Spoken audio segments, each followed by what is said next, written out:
안녕하세요 여러분. 트럼프가 또다시 세계의 이목을 집중시키는 발언을 했습니다. 그린란드는 반드시 가져올 거고 필요하면 군사적 옵션도 배제하지 않겠다며 강경한 발언을 쏟아내었는데요. 진짜 매일 자고 일어나면 트럼프는 놀랄만한 말들을 쏟아내고 있습니다. 아니 딱 보니 미국 땅도 아닌 것 같은데 트럼프가 왜 저러나 싶을 텐데요.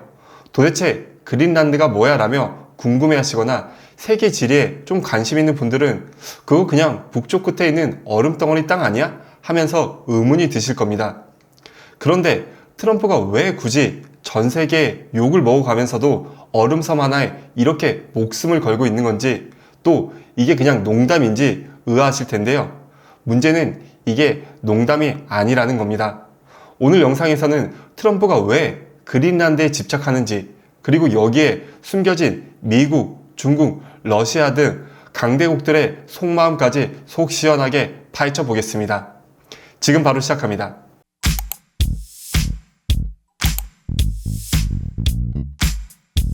트럼프는 정권 1기 때부터 대놓고 말을 했습니다. 그린란드를 사겠다고요. 현재 그린란드는 덴마크의 자치령으로 덴마크 총리는 어이없어 했죠.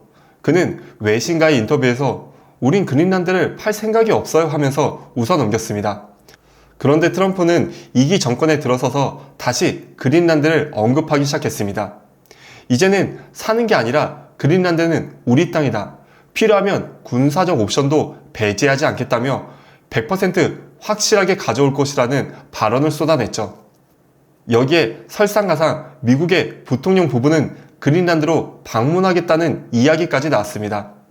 표면적인 이유는 미군 기지 시찰과 그린란드 문화체험입니다 라고 언론에 발표했죠. 당시 그린란드에서는 전통적으로 해마다 열리는 개썰매 대회가 열릴 예정이었으니까요. 하지만 사람들은 의구심을 갖기 시작했죠. 아니 일반 사람도 아니고 무려 미국의 부통령이 미군 기지 시찰이랑 개썰매 때문에 그린란드를 방문한다고? 더구나 지금은 트럼프 2기 정부의 시작으로 연일 굵직한 현안들이 줄지어 있는 상태인데도 말이죠. 덴마크를 비롯 그린란드는 진짜 그냥 문화체험 맞아? 이거 뭔가 좀 이상한데? 우리가 호구야? 하면서 곧바로 그린란드 내에서는 반미 시위가 들끓기 시작했고, 덴마크 정치권도 야 이거 보자 하니까 진짜 뭐 하자는 거야? 라는 격양된 분위기가 만들어졌죠. 결국 미국 부통령 부부의 방문은 취소되었고 JD 벤스 부통령만 미군 기지를 조용히 다녀오긴 했지만 덴마크와 그린란드의 심기는 무척이나 불쾌해진 상황이죠. 자, 그렇다면 도대체 그린란드가 뭐길래 트럼프가 이렇게까지 욕을 먹어가면서도 그린란드에 애착을 보이는 걸까요? 원래 그린란드는 이누이트 계열의 원주민이 살던 지역이었습니다. 1814년 덴마크와 노르웨이 연합왕국 시절 북유럽 국가들이 탐험과 선교 목적으로 점차 영향력을 확대했고 1814년 덴마크와 노르웨이가 갈라질 때 키엘 조약과 함께 그린란드는 덴마크 쪽으로 넘어가게 됐죠. 덴마크는 1953년 헌법 개정을 통해 그린란드는 공식적으로 덴마크 왕국의 자치령으로 편입시켰고요. 현재 그린란드는 자치정부로 외교, 국방, 통화는 덴마크가 담당하고 교육, 복지, 내정, 자원 등은 그린란드 정부가 담당하는 양분화 구조를 이루고 있죠. 여러분, 그럼 진짜 궁금하실 부분은 대체 왜 미국은 저렇게까지 그린란드를 노릴까요? 진짜 이유는 바로 북극항 때문인데요. 기후변화로 얼음이 녹으면서 북극을 지나는 새로운 항로가 열리기 시작했습니다. 그게 바로 이 북극항로인데요. 기존 수에즈 운하보다도 무려 30-40%나 거리가 짧습니다. 미국 동부에서 중국, 일본, 한국으로 가는 화물선이 굳이 수에즈를 돌지 않고 북극으로 쭉 뚫고 갈 수 있는 거죠. 이건 단순 운송시간 절감으로만 끝나는 게 아닌 어마어마한 물류비 절감, 보험료 절감, 모든 면에서 상상할 수 없을 정도로 엄청난 경제적 이득을 갖게 됩니다. 그리고 여기서 더 무서운 건 앞으로 연중항로 가능성까지 등장하고 있다는 거예요. 이 연중항로는 간단히 말해 사계절 365일 내내 운행할 수 있는 항로를 말하는데요. 기존 북극 바다는 겨울에 얼음으로 꽉 막혀서 대부분의 해운, 상선, 군함이 북극 항로를 이용할 수가 없었어요. 여름철 짧은 기간 동안만 잠깐 일부 구간을 사용했지만 기후변화로 얼음이 녹으면서 겨울철에도 이용 가능한 연중 항로가 될 가능성이 커지고 있는 거죠. 만약 이렇게 되면 북극 항로는 수에즈 운하를 뛰어넘는 압도적인 해상 물류 라인으로 만들어지게 됩니다. 만약 미국이 그린란드를 갖고 북극 해상을 장악을 시작한다면 이는 곧 글로벌 경제 패권을 더욱 단단히 쥐게 되는 엄청난 무기가 될 수 있죠. 그런데 여기서 끝이 아니에요. 바로 이 북극 항로 초입에 있는 곳이 그린란드라는 곳인데요. 이건 미국 입장에서 경제적 기회이자 동시에 군사 안보상의 전략적 요충지가 되어가고 있어요. 왜냐면 북극 항로를 장악하면 감시와 통제를 손쉽게 할 수 있는데 러시아와 중국의 물류 해상에 대한 감시 통제가 아주 원활히 가능해진다는 의미가 되죠. 나아가 러시아는 이미 북극 연안에 해군 기지를 왕창 건설하고 있거든요. 미국 입장에서는 단순 물류 해상권을 지는 게 목적이 아닌 군사적 목적으로도 지금 러시아를 견제하기 위해서는 이 그린란드가 반드시 필요한 상황이죠. 만약 그린란드 초입을 미국이 장악할 수 있다면 그동안 러시아가 막대하게 투자한 각종 군사적 요충을 한 번에 절단시킬 수 있는 최적의 전략적 전쟁 요충지가 됩니다. 또한 그린란드는 전략적 요충지를 넘어 미사일 경보 시스템이나 우주 감시 기지 건설 등 목적으로도 다목적 활용이 가능한 영토인데요. 즉 미국 입장에서는 러시아와 중국의 견제는 곧 미국 안보로 직결되는 중요한 요소이기 때문에 이 모든 것의 중심에 있는 그린란드는 미국에게 있어 정말 좋은 영토인 거죠. 실제로 피투피크 공군 우주기지를 포함 미국은 이미 여기에 군사 인프라를 깔아뒀고 트럼프뿐만 아니라 미국의 전쟁, 전략 전문가들조차 그린란드는 미국에게 있어 정말 중요한 전략적 요충지다라고 입을 모으고 있는 이유죠. 만약 미국이 그린란드를 놓친다면은 러시아와 중국이 북극 항로를 장악하게 되고 미국의 군사 전략과 해양 패권에도 심각한 타격을 입게 될 수 있습니다. 그리고 마지막으로 미국이 그린란드를 절대 포기할 수 없는 이유인데요. 바로 엄청난 천연 자원이 있기 때문입니다. 그린란드 땅속에는 히토류, 석유, 천연가스, 철강석, 우라늄, 구리, 금, 다이아몬드까지 지금 이름만 들어도 입이 떡 벌어질 자원들이 아주 가득가득 묻혀 있어요. 그런데 왜 아직까지 개발이 안 됐을까요? 이유는 간단합니다. 바로 북극에 있기 때문인데요. 두껍고 거대한 빙하, 극한의 날씨, 열악한 환경 때문에 광산 개발, 수송, 인프라 구축이 아예 불가능했었어요.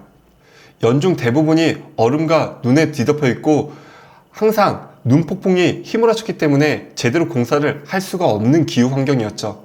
하지만 지금은 기후 변화로 빙하가 빠르게 녹고 있습니다. 즉 이제는 광산 개발, 항만 건설, 수송로 확보가 가능한 상태가 된 거죠. 미국이 이 기회를 놓칠 리가 없겠죠. 그리고 여기에 트럼프가 특히 집착하는 자원, 바로 히토류가 있기 때문입니다. 히토류는 스마트폰, 전기차, 반도체, 미사일, 전투기까지 사실상 전자와 첨단 산업의 군수 산업에 있어서는 반드시 들어가야 하는 핵심 광물입니다. 그런데 문제는 뭐다? 바로 지금 전 세계 히토류 생산량의 60%, 정제 및 가공은 무려 85%에서 90%를 중국이 장악하고 있다는 거예요. 사실상 세계 히토류를 쥐락펴락하는 상황이죠. 이게 얼마나 무섭냐면요. 과거 일본도 센가쿠 열도 분쟁 때 중국이 히토류 수출을 막자마자 바로 100개를 들고 사과했을 정도예요. 트럼프는 이런 상황을 얼마나 싫어할지 안 봐도 뻔하죠. 그래서 미국은 안 되겠다. 우리도 광물에 대한 공급망을 확보해야 한다 하면서 눈을 돌린 곳이 바로 그린란드입니다. 그린란드는 세계적으로도 손꼽히는 히토류의 보고로 불리고 있죠. 자, 그럼 마지막 정리해 볼까요? 트럼프에게 있어 그린란드는 첫 번째, 북극 항로로 인한 물류 패권을 장악할 수 있는 아주 최상의 요충지죠. 두 번째, 군사 안보의 거점으로 러시아와 중국을 정밀 타격할 수 있고 언제나 관리, 감독할 수 있는 전략적 요충지죠. 세 번째, 히토류를 포함해서 천연 자원이 무궁무진한 곳이에요. 이 세 가지를 동시에 가져다주는 말 그대로 원피스의 라프텔 같은 보물섬이 바로 그린란드인 겁니다.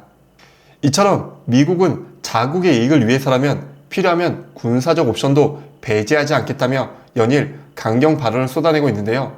속내가 다 보이지만 이런 장면 어딘가 좀 익숙하지 않으세요? 최근 우크라이나와 러시아의 전쟁이 떠오르시는 분이 있으실 텐데요. 푸틴은 우크라이나 침공 당시 3가지 명분을 내세웠습니다. 첫 번째, 우크라이나는 원래 러시아의 일부였다며 소련 붕괴로 부당하게 떨어져 나갔다고 주장하죠. 두 번째, 우크라이나 나토 가입 시 안보 위협이 된다며 러시아 문 앞에 나토 기지를 건설하게 둘 수 없다는 논리를 펼쳤죠. 마지막 세 번째로 우크라이나에 있는 러시아계 주민 보호를 위해서라며 말만 들어보면 침공 이유가 꽤나 그럴듯해 보이지만 현실적인 목적은 따로 있죠. 먼저 첫 번째, 나토 견제 주장은 우크라이나가 나토에 가입하면 러시아 바로 앞에 서방 군사기지가 생기는 셈이니 주장이 맞을 수 있지만 두 번째, 우크라이나의 경제적 가치 때문이라는 이유가 많습니다. 우크라이나는 유럽의 곡창지대로 불리며 밀, 옥수수, 해바라기와 같은 식량을 전 세계에 수출하며 주요 주도권을 쥐고 있는 나라죠. 세 번째는 에너지와 해상 루트 확보인데요. 우크라이나는 러시아가 가스를 유럽으로 보내는 에너지의 관문이자 크림반도 오데사 같은 항구는 흑해지중해 대서양을 연계하는 러시아의 군사, 경제 생명줄 같은 곳이에요. 즉, 우크라이나는 단순히 EU 국가가 아니라 러시아 입장에서는 안보, 식량, 자원, 해상권까지 러시아 입장에서는 절대 놓칠 수 없는 전략적 요충지이자 영토인 거죠. 중국도 마찬가지입니다. 겉으로는 늘 이렇게 말하죠. 대만은 역사적으로 우리 땅이다 라고 하지만 진짜 속내는 전혀 다르다는 평가가 많습니다. 첫 번째로는 이 중국이 대만을 원하는 건 바로 반도체 패권 때문이라는 이야기가 많이 나오는데요. 대만은 TSMC 같은 전 세계 반도체의 심장 같은 곳이죠. TSMC의 공급망이 흔들리면 글로벌 반도체 산업 전체가 멈춰버린다는 말이 나올 정도로 압도적인 기술력을 갖고 있습니다. 중국 입장에서는 가장 시급한 과제는 미래 기술의 주도권 확보인데 자국 기술만으로는 한계가 분명하죠. 특히 반도체 분야에서는 더욱 도드라지고요. 그래서 TSMC를 확보하게 된다면 중국의 제조 2025 전략이 완성되고 한국, 일본, 미국과 대등한 협상력을 가질 수 있게 됩니다. 둘째는 바로 대만을 장악했을 때 해양 패권 장악이 가능하기 때문인데요. 대만은 태평양으로 나가는 중국의 관문이죠. 미국과 대만이 손을 잡고 있는 한 중국은 바다로 제대로 진출하기 어려운 구조가 되어 있습니다. 하지만 만약 대만을 확보한다면 남중국해와 동중국해를 잇는 전략적 요충지를 확보하게 되고 해당 패권 장악은 곧 군사력, 무역 지배력이 높아진다는 뜻이 되죠. 셋째는 바로 국내 정치용 카드인데요. 시진핑은 너무나 계속 장기 집권을 하기를 원합니다. 아주 대놓고 야욕을 드러내고 있는 상태죠. 하지만 장기 집권을 하려면 명분이 필요한데 중국의 경제 성장세가 예전만큼 엄청나게 높은 상태가 아니에요. 미국을 잡고 1위 국가가 된다 어쩐다 말은 많았지만 아직도 미국에게는 단독으로 비비기에는 큰 체급차가 있고요. 이런 상황에서 시진핑이 약해진 성장률과 여러 명분들을 뒤집기 위해서는 강력한 재료가 필요하죠. 국민적 불만과 국제 압박 속에서 위대한 중화민족 부흥이라는 내러티브가 말이죠. 거기에 부합하는 게 바로 대만입니다. 대만 통일은 국민의 시선을 밖으로 돌릴 수 있고 아주 강력한 정치적 카드가 되는 셈이죠. 즉, 중국의 대만 집착은 기술, 군사, 정치 모든 면에서 자국 이익을 위한 치밀한 전략이 되는 겁니다. 이처럼 미국, 러시아, 중국과 같은 강대국들은 2차 세계대전 이후 마치 평화의 시대를 사는 것처럼 보이지만 사실은 언제든 움직일 준비가 되어 있습니다.